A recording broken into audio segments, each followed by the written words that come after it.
Same price ಇಕ್ಕಿರೋದು. ನಾನು ಜಾಸ್ತಿ ಇಕ್ಕಿ ಜಾಸ್ತಿ ದುಡ್ಡು ಮಾಡ್ಬೇಕಂತ ಏನಿಲ್ಲ ಸರ್. ಇದೇ ದುಡ್ಡು ನಾನು ಹೋಗ್ಬಿಟ್ಟು ಬೇರೆ ಕಡೆ ಇನ್ವೆಸ್ಟ್ಮೆಂಟ್ ಮಾಡಿದ್ರೆ ಇದು 4 ಲಕ್ಷ ದುಡ್ಕೊಂಡ್ಬಿಡಿದೆ ಒಂದು ವರ್ಷದಲ್ಲಿ. ಯಾಕಂದ್ರೆ ನಾನು ಒಂದು ಬಿಸ್ನೆಸ್ ಮ್ಯಾನ್. ಆ ಬಿಸ್ನೆಸ್ ಮ್ಯಾನ್ ನನ್ಗೆ ಗೊತ್ತು, 1 ರೂಪಾಯಿಗೆ 2 ರೂಪಾಯಿ ಹೆಂಗ್ ಮಾಡ್ಬೇಕು ನನ್ಗೆ ಗೊತ್ತಾಯಿದೆ.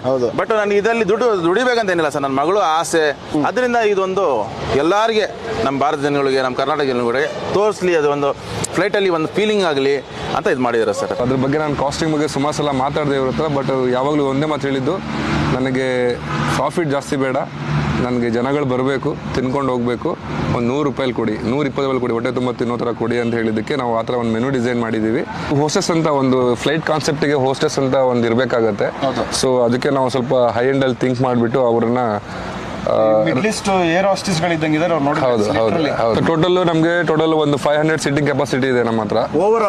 ಸೊ ಈಗ ಜನಗಳಿಗೆ ಒಂದು ಮೆಸೇಜ್ ಹೋಗ್ಬೇಕು, ಯಾಕಂದ್ರೆ ಫ್ಲೈಟ್ ನೋಡಿ ಅಲ್ಲಿಗೆ ಹೋದ್ರೆ ತುಂಬಾ ಪಾಕೆಟ್ಗೆ ಬ್ಲೇಡ್ ಬೀಳೋ ತರ ಇದೆ ಅನ್ನೋ ತರ ಫೀಲ್ ಯಾವುದು ಇರಬಾರ್ದು.